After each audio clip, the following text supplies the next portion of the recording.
Cerca Teleeuropa sul tuo Play Store o Apple Store e scarica la nostra app.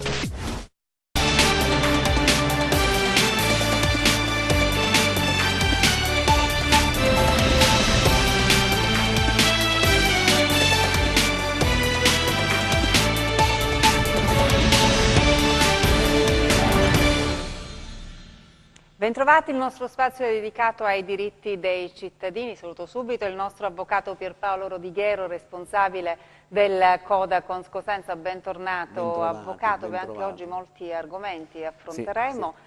Anticipiamo subito sicuramente qualche telefonata, avvocato, il fitto casa. Anticipiamo i nostri telespettatori perché questo è uno spazio in cui si è parlato spesso del fitto casa, del disagio che vivono tante famiglie e ogni volta che andiamo in onda, ogni settimana, arrivano le telefonate appunto di cittadini che ancora sono in attesa di ricevere questo contributo per il fitto casa. A che punto siamo? Noi siamo da anni ormai viviamo in un ritardo di almeno un anno dal pagamento. Ricordiamo che il fitto casa è una provvidenza, è una misura statale con copertura di fondi dello Stato centrale, demandata alle regioni, e i comuni invece hanno l'onere di certificare ogni anno alla Regione Calabria il fabbisogno fitto casa dei propri cittadini. Esattamente ogni maggio di ogni anno scade il termine per le amministrazioni locali per trasmettere alla Regione, in questo caso Regione Calabria, l'ammontare del fabbisogno fitto casa dei propri cittadini. E quindi che cosa serve questa legge, questa provvidenza? Che con questa programmazione, se i tempi di liquidazione fossero rispettati come da legge istitutiva, dovrebbero sollevare coloro che sono in locazione e hanno pochi mezzi economici dalla minaccia di uno sfratto e di essere messi, quindi dalla morosità e di essere messi in mezzo alla strada. Noi purtroppo stiamo vivendo prima un ritardo di oltre un anno nell'erogazione, nella liquidazione di queste somme che sono già stanziate, quindi c'è la copertura economica, ma non solo. Nel corso degli anni abbiamo anche osservato che cala anno per anno la percentuale che si corrisponde. Siamo partiti i primi anni dal 100%, adesso in alcune realtà si è arrivata al 12-20%. Qualche amministrazione magari comunale ha messo fondi propri e quindi è un po' ricordiamo che ogni ente, in questo caso amministrazione, ha la possibilità, in questo caso i comuni, nonché la Regione Calabria pure, di mettere sul capitolo di spesa fitto casa mezzi propri. Il Comune di Cosenza lo fa anno per anno, cioè mette risorse proprie e va a rimpinguare il capitolo fitto casa, in modo che aumenta la percentuale da dare a coloro che ne hanno diritto. Per i pagamenti a che punto siamo? Per i pagamenti sicuramente doveva essere pagati il contributo fitto casa dello scorso anno prima dell'estate, a giugno 2018. Adesso slitta probabilmente, auspicabilmente, a dicembre 2018, però stiamo parlando che il 2018 è già trascorso, quindi il pagamento sarà per l'anno scorso, non per l'anno corrente, per cui c'è sempre questo ritardo che, come sappiamo, mette in difficoltà sia chi ha la casa, conduce in locazione un immobile, e sia i proprietari, perché legittimamente hanno messo a frutto, vogliono che il bene dia frutti, e quindi è il prezzo della locazione, e che vengono frustrate le aspettative di uno e le aspettative dell'altro, e naturalmente poi legittimamente mettono in moto le procedure espropriative, e quindi sfratti e quant'altro, e quindi le famiglie si trovano notevolmente in difficoltà, e poi gli enti devono provvedere alle famiglie a trovare un tetto, per cui il malfunzionamento di una norma di legge provoca reazioni a catena, che c'è praticamente un appesantimento da tutte le parti. Questo perché viene garantita la giustamente viene garantita la proprietà privata e naturalmente poi le esigenze di chi si trova in difficoltà, diciamo, benché ci siano misure a tutela, non vengono naturalmente poi rispettate e quindi ci sono tutti questi guai sociali, diciamo. Certo, è una situazione che interessa un po' tutto il territorio calabrese e ci sono anche delle situazioni di illegalità. In che senso? Cioè, c'è stato segnalato, più volte ci sono state segnalate queste storie di persone che vivono magari da anni in una casa popolare, magari sono costretti a lasciare quell'alloggio per una malattia, magari per un ricovero, devono lasciare momentaneamente l'abitazione perché si trovano in una situazione di difficoltà, ma vanno magari in una casa di cura, in un ospedale, quando ritornano non trovano più la casa, nel senso non è che la casa con le fondamenta si è spostata, ma purtroppo dicevo, queste forme di illegalità, qualcuno entra, no? Rompe la porta, entra, si impossessa praticamente di questa casa. E quando ci sono poi minori, insomma, quando si tratta di famiglie con minori, diventa ancora più complicato ritornare, no, in possesso di quell'alloggio popolare, e questo succede spesso alle persone anziane, magari che vivono da sole, insomma difficoltà enormi. Ci è stato segnalato tra l'altro proprio recentemente il caso di una persona malata che ha dovuto affrontare delle cure anche pesanti e purtroppo si è trovato senza casa perché la sua abitazione nel frattempo era stata occupata. Situazioni davvero drammatiche perché insomma, si sfocia in queste forme di illegalità e le persone che sono titolari di questo alloggio come devono fare poi per venirne fuori, perché non è automatico, no, avvocato? Non è che uno si accorge che la sua abitazione è stata violata e immediatamente la persona che si è impossessata dell'immobile viene allontanata. La trafila è un po' più lunga.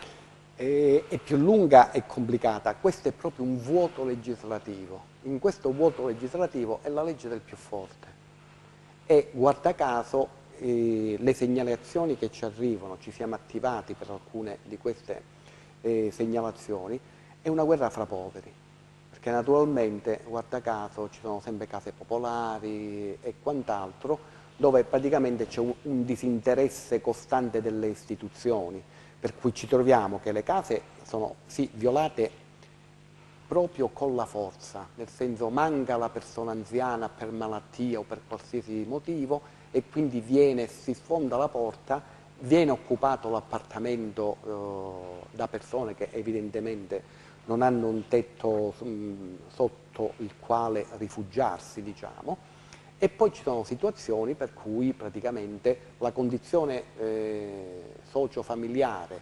delle persone che occupano gli immobili sono disgraziate perché in presenza di figli oppure in presenza di persone anziane che hanno determinate patologie, in presenza di donne in evidente stato di gravidanza, eccetera, eccetera, lì praticamente ci sono tutta una serie di accortezze che bisognerebbe usare, non c'è poi lo strumento dello Stato che praticamente può risolvere, perché praticamente bisognerebbe evitare le situazioni di disagio tali che nuclei familiari devono andare a prendersi con la forza, diciamo, un appartamento. Manca una tutela legale, giudiziaria, nel senso che non si può violare un domicilio, Certo. non si può andare a rubare la casa ad una persona che, se ha una casa popolare, sicuramente non ha una doppia casa o quant'altro che può sopperire a quella illegittimità.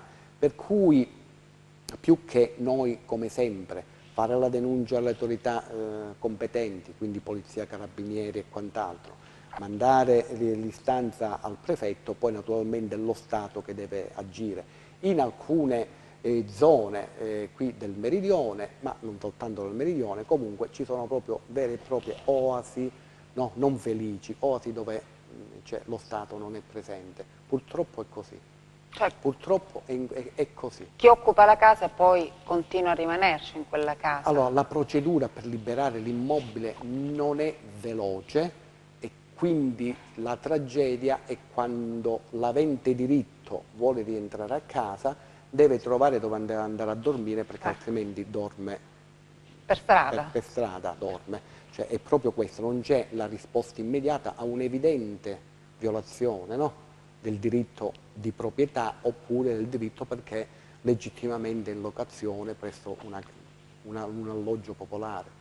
Quindi questo, non c'è una procedura, una metodologia da seguire, che c'è esattamente una risposta poi da parte delle istituzioni, non c'è assolutamente. Per cui veramente in queste situazioni vige la legge del più forte e praticamente per queste persone veramente non c'è una immediatezza di risposta. Perché parliamo, come dicevamo, di persone deboli, fragili, persone anziane, persone malate. Allora pensiamo all'anziana, magari spesso si tratta di persone sole, no? Che non hanno magari dove andare, con chi andare eventualmente a vivere, nell'attesa che la burocrazia, no, risolva questo problema. Ed è proprio quello che le amministrazioni, nell'evitare che si creino queste condizioni, queste situazioni di assoluto disagio, devono però pensare anticipatamente ad avere a disposizione o alloggi oppure presso hotel, presso qualunque cosa a pagamento dell'amministrazione, salvo poi rivalsa nei confronti di coloro che hanno naturalmente occupato abusivamente. Però solo così, solo se interviene il pubblico in questo caso, perché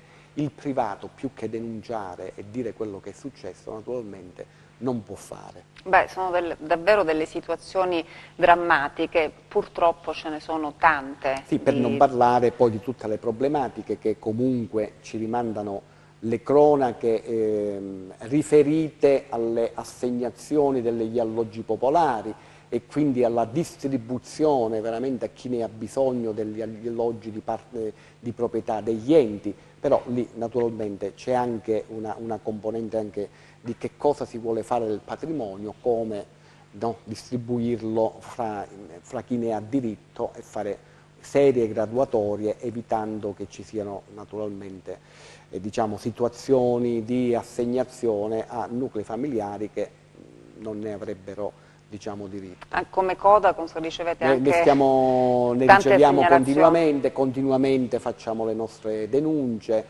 però ecco, poi ci ritroviamo a non poter poi dare un'immediata risposta, perché immediata risposta se non c'è poi lo Stato che interviene dietro una denuncia, poi purtroppo il privato cittadino non ha diciamo, possibilità di azione o di avere soddisfatto quel diritto che è violato. Quindi dopo queste denunce qualche risultato, almeno minimo, c'è stato, avvocato, oppure su 10 denunce nessuna poi ha avuto il frutto sperato? Allora, a seguito di una procedura poi si ha, però sono procedure che durano mesi. E questo per quanto riguarda chi è spogliato dell'abitazione, e che è quella diciamo più triste e tragica, però sono procedure che durano mesi. Nel frattempo, se uno non ha diciamo, parenti o qualcuno presso cui ricoverarsi, non c'è proprio assolutamente soluzione. Per chi è invece in graduatoria ma non si trova in questa situazione, ogni tanto fanno un repulist diciamo, degli alloggi da assegnare e quindi vengono liberate risorse, vengono liberati diciamo, alloggi e poi si scorre una graduatoria legittima e quindi vengono assegnati. Però quello diciamo che è il problema minore, il problema maggiore è nell'immediatezza che cosa bisogna fare. Beh, purtroppo questo è Ci sono persone che hanno veramente timore di doversi ricoverare per diagnosi certo. Oppure persone anziane, soprattutto nei quartieri diciamo, più periferici delle città, proprio per paura di lasciare l'immobile. Perché certo. Ormai è una situazione che diciamo, è sfuggita di mano. Certo, e quindi diciamo, queste persone che vanno a occupare gli immobili sanno esattamente, le persone anziane sanno esattamente quando si ricoverano, cioè è un'intelligence che hanno fatto, sanno esattamente, hanno la mano del territorio, ecco, il polso della situazione del territorio. Davvero molto triste, avvocato, molto triste, certo. Questo, perché come diceva lei è una guerra tra poveri, poi vince il più forte. Poi pensiamo alla persona anziana che magari viene spogliata, no, di questo... È sicuramente la persona più debole, ecco, diciamo. Ecco. Cioè magari passano anni per riavere indietro l'immobile, insomma... Però tutti gli effetti devastanti si sono già, ecco, certo. maturati. Comunque bisogna denunciare, ecco, anche denunciare se... subito, senz'altro, poi mettere in moto, però denunciare senz'altro. Ecco. Perché chiaramente è l'unica strada per insomma, avere riconosciuto il proprio diritto, no? Per avere giustizia. Quindi, è l'unico modo, e poi diciamo che ogni autorità deve fare il proprio lavoro, il proprio dovere, essere anche rigido in alcune situazioni, perché altrimenti ecco, poi la mala pianta che il più forte può ottenere, certo. diciamo, ecco, in una società non vale, non funziona in questo modo. Allora, chiudiamo questa parentesi, chiudiamo questa triste parentesi. Triste parentesi, poi chiaramente insomma, ci sono le associazioni dei consumatori, ci sono i legali, insomma, c'è tutto il supporto possibile, perché ci sono le persone più fragili, non possono, non devono essere lasciate sole, quindi anche dallo Stato ma dall'intera collettività, quindi credo sia importante anche sottolineare questo. Parliamo invece adesso di cartelle esattoriali, avvocato, anche qui insomma un po' di dolore quando ci arrivano queste cartelle esattoriali, lo subiamo un po' tutti noi. Allora che cosa si può fare? Abbiamo visto che c'è stata la rottamazione, adesso che cosa... C'è stata la prima rottamazione nel 2017, poi c'è iniziata nel 2016 veramente, la rottamazione bis, la prima rottamazione ha avuto fine il 1° ottobre, 30 settembre, ma era festivo, quindi il 1° ottobre ha avuto termine. È in corsa ancora la rottamazione bis, quindi coloro che hanno aderito alla rottamazione, che hanno avuto dall'Agenzia delle Entrate e Riscossioni la risposta su come pagare, sulla decurtazione del debito esattoriale e sono in regola con le rate, naturalmente poi ognuno finisce di pagare le rate ed è a posto, diciamo. Il carico esattoriale pendente ancora oggi, ricordiamo che c'è sempre la possibilità, indipendentemente dall'aver aderito o meno alle rottamazioni, dall'aver rispettato o meno le scadenze delle rottamazioni, c'è sempre la possibilità.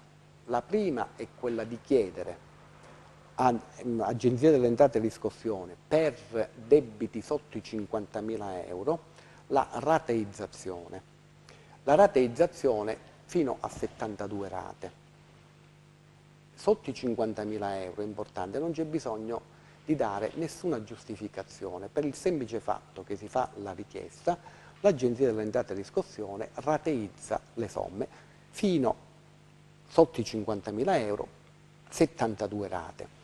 Vi sono però delle esigenze che praticamente per documentate difficoltà nell'assolvere l'obbligo, quindi nel pagamento, Equitalia Agenzia Riscossioni che cosa consente? Che se si documenta lo stato di necessità, cioè che non c'è la possibilità di assolvere al pagamento dell'obbligo tributario nei 72 mesi, può con istanza avere una rateizzazione fino a 120 mesi, in 10 anni. Qui però c'è bisogno di dare documentazione che comprovi lo stato, diciamo, di difficoltà a poter pagare con le 72 rate. E questo è molto importante per quale motivo? Sia per quanto riguarda i privati che per quanto riguarda coloro che sono titolari di partita IVA, piccole e medie imprese, professionisti, artigiani e quant'altro. Perché? Per quanto riguarda coloro che hanno un'attività autonoma, quindi piccole e medie imprese, artigiani, professionisti e quant'altro, sappiamo benissimo che per obbligo di legge tutti i pagamenti che si ricevono da una pubblica amministrazione devono essere previamente passate sotto il vaglio dell'Agenzia delle Entrate, cioè per i pagamenti superiori a 10.000 euro prima l'ente erogatore, pagatore, deve chiedere all'Agenzia delle Entrate se su quella partita IVA, su quel codice fiscale vi sono pendenze e vengono pagate in privilegio prima le pendenze e poi se ci rimangono soldi viene pagato la piccola, cioè chi è titolare di partita IVA. E quindi è molto importante rateizzare. Per quale motivo? Perché altrimenti non si riesce ad avere nemmeno il pagamento. Quindi per questo motivo non si possono nemmeno ricevere pagamenti. Ulteriormente lo sanno benissimo coloro che hanno delle pendenze esattoriali e fanno attività di impresa. Adesso per partecipare a qualsiasi tipo di appalto, piccolissimo che esso sia, c'è bisogno di aver rilasciato il DURC positivo. Il DURC positivo che cosa significa? Che l'ente previdenziale, primariamente Agenzia delle Entrate e quant'altro, devono dare sì, è tutto a posto per quanto riguarda il pagamento dei contributi, il pagamento, diciamo, delle tasse, e quindi anche su quello c'è un problema proprio di esplicare l'attività lavorativa. Certo. Ricordiamo che l'attività esattoriale è una legge speciale e quindi sfugge dalle normali procedure di carattere civile, quindi hanno una legge speciale, per cui paradossalmente, andando ad aggredire il debitore, praticamente di fatto gli si blocca l'attività. Certo, E quindi questo è il paradosso, è proprio questo, nel senso che bloccando l'attività uno non può nemmeno lavorare e quindi avere un profitto per pagare. Quindi sono tutte delle diciamo paradossi della norma. Ecco, chi è aggredito, diciamo, ecco, quindi è sempre meglio, indipendentemente poi se ci sono dei vizi nella formazione della cartella, della liquidazione del ruolo, delle somme se sono dovute o meno, è sempre meglio rateizzare, perché la rateizzazione non equivale al riconoscimento del debito, per cui processualmente anche chi ha rateizzato per evitare azioni esecutive e quant'altro può sempre ricorrere alla via giudiziaria se c'è qualche cosa di irregolare, qualcosa che non doveva pagare magari. O che non doveva pagare, però sempre prima salvaguardare, diciamo, l'attività. Dobbiamo fermarci pochi istanti per la Perfetto. pubblicità, rimanete con noi.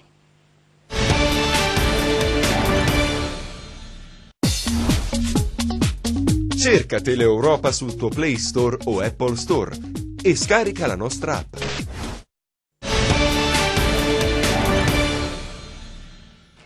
Ed eccoci di nuovo in studio, continuiamo a parlare con l'avvocato Pierpaolo Rodighiero, responsabile del Codacons Cosenza. Abbiamo detto la rateizzazione, abbiamo parlato della rateizzazione delle cartelle esattoriali, l'importanza di fare questo, perché se insomma, uno non riesce a pagare queste cartelle poi c'è tutto un meccanismo, non puoi, ecco, insomma, abbiamo già ampiamente parlato delle cartelle esattoriali, ma avvocato, si possono fare anche le rateizzazioni delle multe, perché questo è un argomento spinoso che riguarda tantissimi cittadini. Voi avete presentato tanti ricorsi, tra l'altro, per quanto riguarda le multe per ZTL. ZTL, noi come associazione abbiamo presentato moltissimi ricorsi, però ci sono i giudici di pace che sono inondati da ricorsi.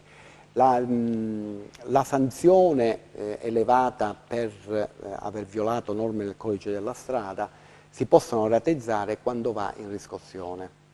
Per cui se al Comune non arriva il pagamento entro 60 giorni, praticamente il Comune poi liquida il ruolo, manda all'Agenzia delle Entrate riscossioni e praticamente poi c'è la cartella esattoriale che perviene e in quel momento si può fare la rateizzazione. Ecco, pensiamo ad esempio all'automobilista che prende più volte una multa per la stessa infrazione. Allora, in questi giorni si stanno notificando tutte le sanzioni, le multe per ZTL nei varchi, che la gente è transitata nei varchi in orari non consentiti, di aprile 2018. Quindi capiamo benissimo che l'errore non fatto rilevare nell'immediatezza ha comportato una reiterazione di questi comportamenti, perché ci sono molte persone che fino ad oggi hanno avuto notificati per lo stesso motivo circa 20-25 multe e sono veramente un problema economico. Allora, ne parliamo tra poco. Intanto salutiamo chi è in linea. Pronto? Salve, sono la signora Franca. Benvenuta intanto, signora. Grazie. Prego. Avrei bisogno di fare una domanda all'avvocato. Certo, da dove ci chiama, signora? Da Cosenza. Benvenuta. Prego, faccia la domanda. Grazie. Allora, io sono una pensionata sociale di 415 euro. Nel mese di luglio ho fatto la domanda della REI. Sì. Essendo al di sotto della povertà, pensavo che sarei rientrata. Allora, me l'hanno accettata, un mese me l'hanno pagata, 149 euro, dopodiché mi è stata tolta, perché dicono che io sono una pensione sociale, e cioè deve vedere pure quando prendo. Allora non è vero che vanno in base al modello ISA. Tutto qua. Quindi prima gliel'hanno data, poi hanno detto scusate abbiamo sbagliato, lei non aveva diritto, insomma questo Così dico, è vero questo o non in è vero? sostanza. Perché praticamente il reddito di inclusione si dà, praticamente viene dato perché è un reddito di inclusione, cioè le persone che sono fuori dall'età pensionabile, cioè chi è ancora in età di essere utilmente collocato al lavoro ha la possibilità di avere la REI. Quindi il reddito di inclusione serve soltanto, è proprio questo, inclusione, serve per tutti i soggetti, e quindi il nucleo familiare naturalmente, i soggetti che sono utilmente collocabili al lavoro. Ecco per cui c'è questo sussidio, questo aiuto. Coloro che non hanno più l'età per essere utilmente collocati sono esclusi. Questo è un reddito di inclusione, però inclusione Allora, al lavoro, diciamo. Chiedo scusa, chi non ha l'età deve solo morire. Ma guardate, è un problema. No, ma io figuratevi, sono 20 anni che combattiamo proprio per questo. Lo so, vi seguo da tanti Quello anni. che voglio ricordare, fino a luglio 2018 bisognava avere anche una certa situazione familiare, cioè bisognava avere minori oppure un figlio inabile oppure una donna in stato di gravidanza, che era molto penalizzante perché diciamo, il legislatore se ne è accorto dopo 2 anni e quindi ha stabilito che soltanto il requisito economico è il presupposto per avere accesso al REI. Voglio anche ricordare che l'accesso al REI praticamente ne usufruiscono tutti i cittadini legalmente residenti in Italia e quindi capite bene che ecco, è vero quello che dite, le risorse diciamo, sono poche e non è di semplice diciamo, risolvibilità il problema. Doveva essere in questa misura anche garantito agli aventi diritto di corsi professionalizzanti per avviarli al lavoro. Diciamo che in questi anni che stiamo seguendo questo benedetto diciamo, ausilio, tutti i percettori di REI ancora non abbiamo visto uno che è stato avviato diciamo, a un corso professionalizzante, al lavoro non se ne parla proprio, ma diciamo nemmeno a un corso professionalizzante, per dirvi qual è la situazione passata. Per quanto riguarda invece coloro che hanno un'età non più per essere utilmente collocati al lavoro, ancora speriamo che diciamo, una misura che dovrebbe essere licenziata di qui a breve, che eleveranno quello che voi diciamo, percepite adesso a 780 euro. Però bisogna aspettare, signor Però bisogna aspettare ecco. perché adesso c'è un altro passaggio Io parlamentare, aspetto. Dopodiché deve Aspettiamo passare tutti, l'Europa, signora, perché ancora non si capisce diciamo bene. ancora non si comprende bene. so.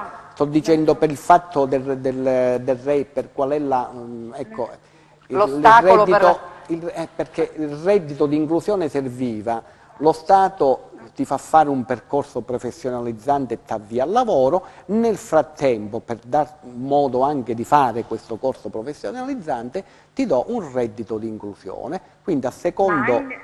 chiedo scusa, ma anche con la pensione di cittadinanza, non penso. Che ti Anche farà con la pensione di di cittadinanza. cittadinanza, se ci sarà. guardate, allora, il reddito di cittadinanza è un'altra... Cioè, dovrebbe integrare e o sostituire il REI, Tenete presente che per quanto riguarda il REI attualmente, uno può avere anche la disgrazia, che la dobbiamo chiamare disgrazia, di aver ereditato una casa.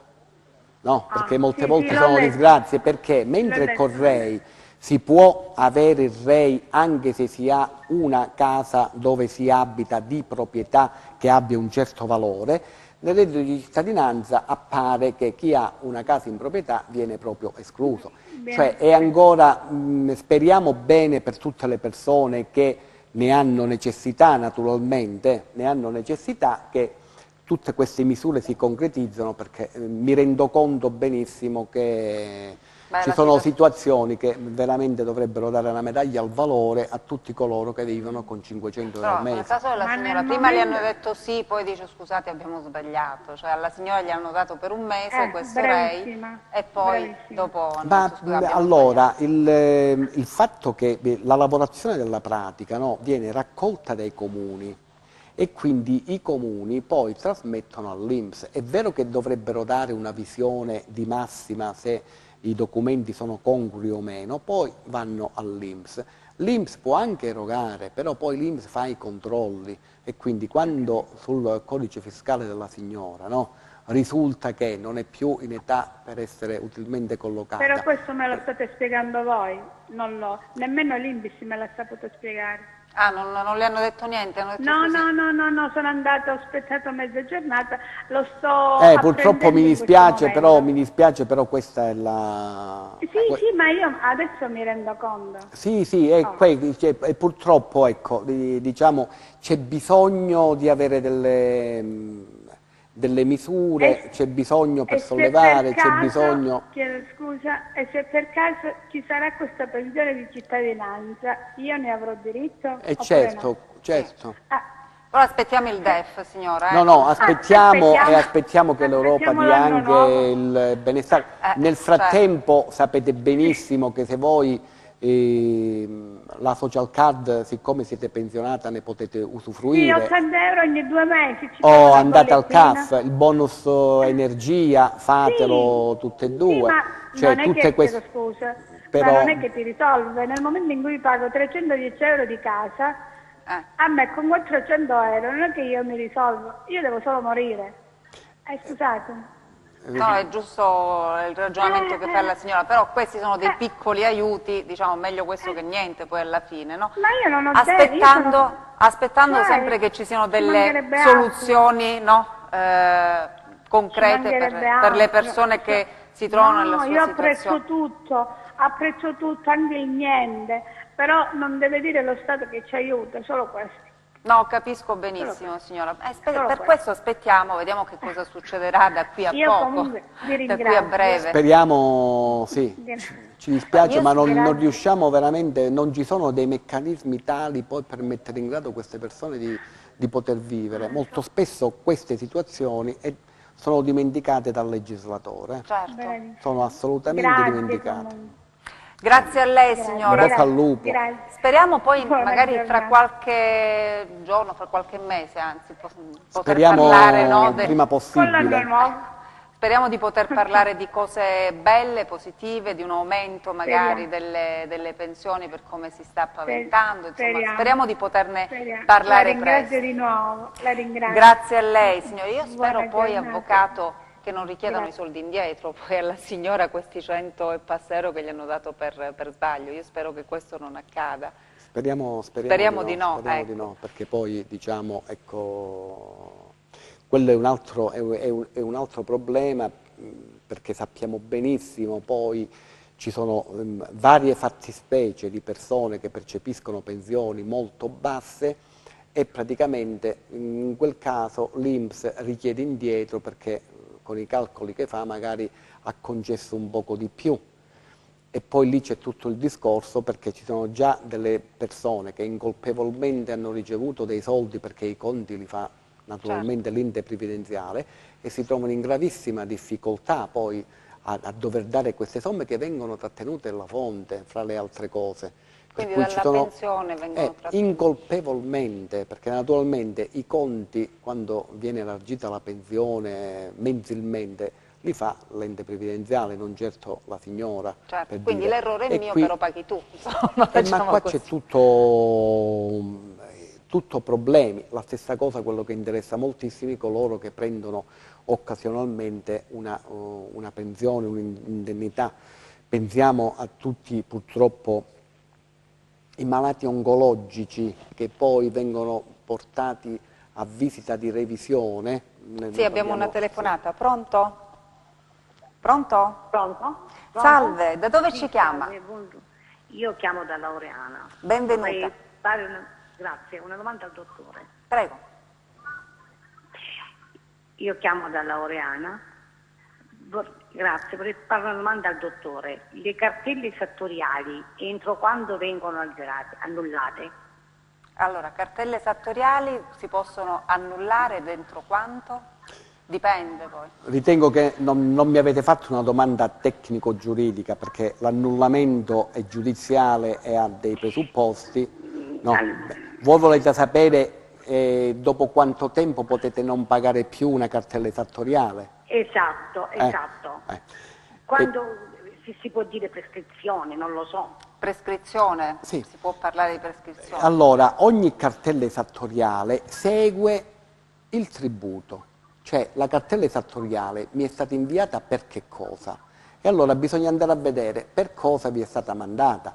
Se vi è stata mandata per, diciamo, la multa, non avete pagato la multa al comune, voi dovete andare a fare due ordini di, andare a verificare.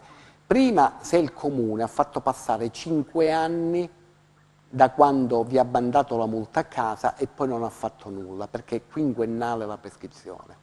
Se ha osservato questo termine e quindi ha mandato alla riscossione entro i 5 anni, la riscossione ha praticamente 5 anni di tempo per agire. Se non lo fa, praticamente si prescrive. Ci sono due ordini di... Ecco, dovete andare a vedere queste due tempistiche. Innanzitutto se il comune, se per la multa lo ha mandato o meno. Per i bolli auto è 3 anni, quindi anche lì la cartella si prescrive a secondo di quello che contiene.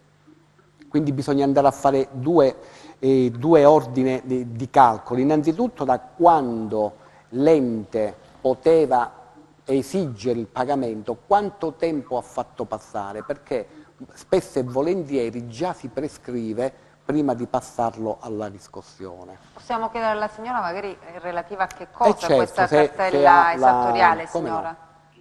Parliamo di IVA. IVA? L'IVA è decennale.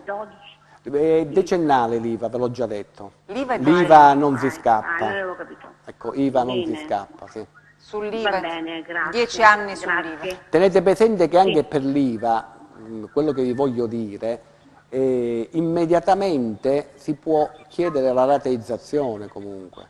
Sì, lo so. Questo Sì, quindi sì, fatevela la più è lunga chiaro. possibile, ecco, l'IVA è difficile che scappi. L'IVA è una di quelle È tasse vero. per sempre, insomma, che ti seguono. Sì, non lo so se si può pagare l'IVA 2 volte dello stesso anno. Ecco, questo devo andare al commercialista e vedere. Quindi questo è un altro discorso, 2 volte l'IVA questo è chiaramente un altro discorso. È un altro discorso. Bisognerebbe vedere un po' quello che vi è... Sì. Ecco, Bisogna vedere Va che bene. regime fiscale avete voi, come pagate, meno, dipende come... Va bene. Se avete il Va fondo bene, cassa e adesso quindi vediamo. pagate subito, bisogna vedere che cosa... lì parlavamo di prescrizione, quindi Sì. l'IVA per 10 anni. Sì. Poi per quanto riguarda Va bene. il caso specifico, il Sì. commercialista sicuramente è la persona più Sì, adatta. Sì, adatta, indicata. Gentilissimi, grazie. Grazie, Salve. grazie a lei Salve. signora. Allora, ci sono quelle tasse che non ci lasciano mai, dicevamo, no? Quei tributi che ce li portiamo sempre dietro. Sì, se dovuti bisogna pagarli. Per quanto riguarda le cartelle, che ripeto, la prescrizione deve essere sempre rapportata al contenuto, anche per quanto riguarda ciò che ci richiede soprattutto ai pensionati l'ente previdenziale. Ricordiamoci che l'ente previdenziale ha anche dei termini sia di decadenza, cioè l'ente previdenziale, soprattutto per i pensionati, ogni anno deve mandare ai pensionati praticamente quello che gli dà, quindi la prestazione che gli dà. Se salta questo termine è una decadenza, poi non può più richiedere indietro le somme.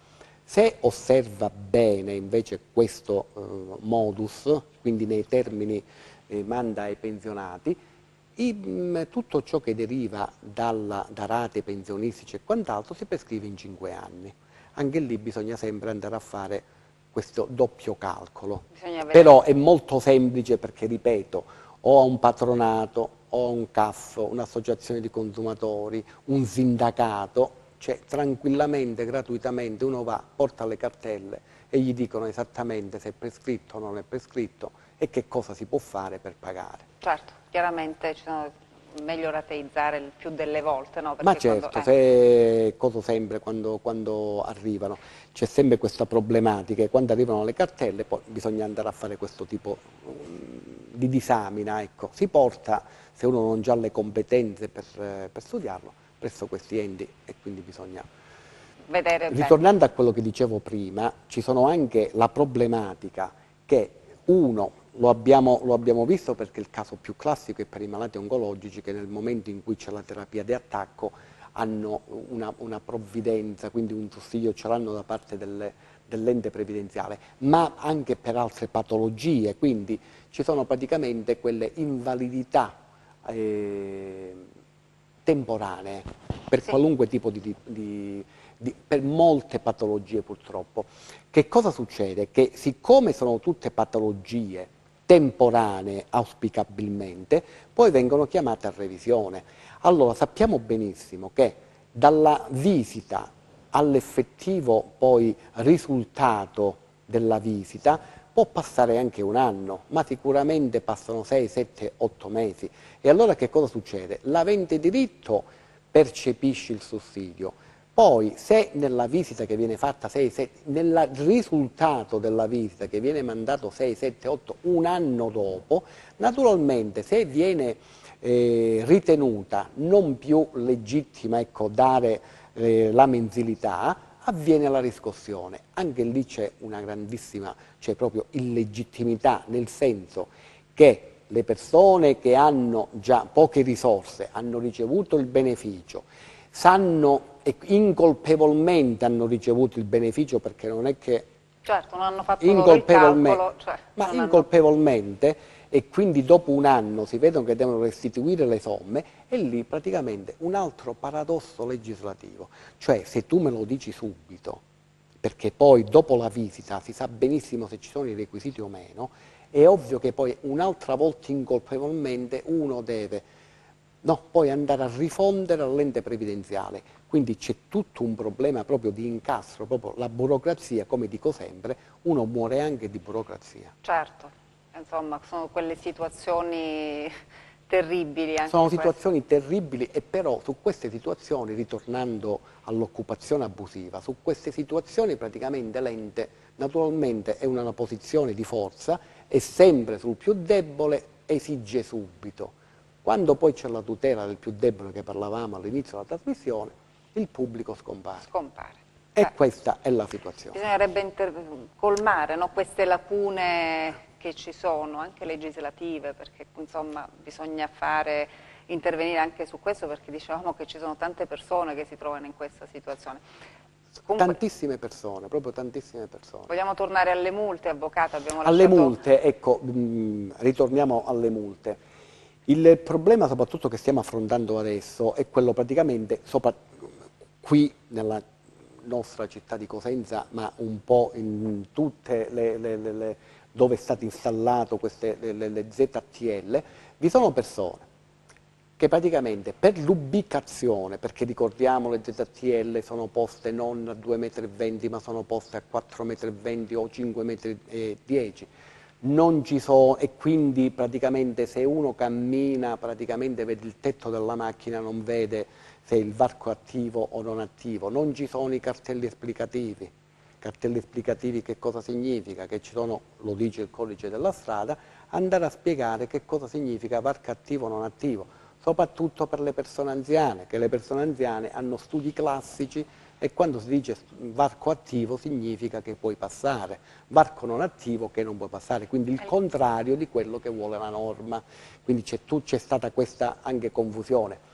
Inoltre, ripeto, adesso stanno notificando le multe commesse ad aprile 2018, siccome si tratta di multe comunali e che vanno notificate per la maggior parte a residenti, a cittadini. È vero che la legge prescrive che il comune, l'ente accertatore, ha 90 giorni di tempo per comunicare, però se la ratio della norma è quella di fare prevenzione, che prevenzione può essere che è uno, soprattutto per quanto riguarda ZTL, quindi zona a traffico limitato nel centro cittadino, se viene notificata nell'immediatezza, dopo 10 giorni, uno si può ravvedere ed ecco la prevenzione e non ci passa più perché capisce, anche se la dizione in italiano è sbagliata, però non ci devo passare. Dopo che si sono accumulate per mesi lo stesso comportamento e quindi arriviamo a multe, 20-25 multe per la stessa infrazione allo stesso cittadino, moltissime persone, ed ecco per questi motivi che abbiamo inondato i giudici di pace di ricorsi, si trovano nella scelta che per quella mensilità, perché si arriva a cifre importanti, superiori al migliaio di euro, o non mangia la famiglia o si pagano le multe. Che cosa succede? Non potendo pagare le multe si entra che le multe vanno in riscossione, quindi Equitalia attacca e quindi si entra in quel circuito proprio vizioso praticamente delle famiglie che poi vengono incastrate dai debiti, poi debiti su debiti, per cui noi abbiamo proposto agli amministratori in previsione che soprattutto quando sono nuove misure di gestione e rilevamento delle infrazioni al codice della strada, di attuare una politica di rateizzazione. A semplice richiesta le multe per ZTL devono avere una rateizzazione non inferiore a 72 mesi, in modo che benché sono state fatte con una dilazione di tempo e quindi contro ogni principio di prevenzione, però si dà a tutti quanti la possibilità di andare a pagare. Voglio ricordare che lo si fa solamente per le ZTL per le motivazioni che abbiamo detto prima. Ovviamente non si può tollerare una macchina in divieto di sosta presso un passo carrabile, presso un accesso per disabili, se è parcheggiata sulle strisce pedonali, se va a ostruire, ecco, non stiamo o un eccesso di velocità, che quello questo tipo di violazioni devono essere sanzionate e sanzionate duramente. Qui stiamo parlando di un fenomeno di regolamento, di regolamentazione del flusso veicolare nel centro cittadino, per cui qui bisogna andare a vedere che misure nuove devono essere messi tutti quanti in condizioni di intelligere bene. Ecco, il cartello esplicativo significa tipo mettere un semaforino rosso quando il varco è attivo. Quindi voi avete fatto anche una petizione? Abbiamo fatto petizione, ricorso al giudice di pace, vediamo che cosa ci riserva il futuro. Ecco. Certo, noi intanto prossima settimana saremo qua. Certo. Grazie all'avvocato Pierpaolo Rodighiero e come sempre grazie anche a voi, alla prossima.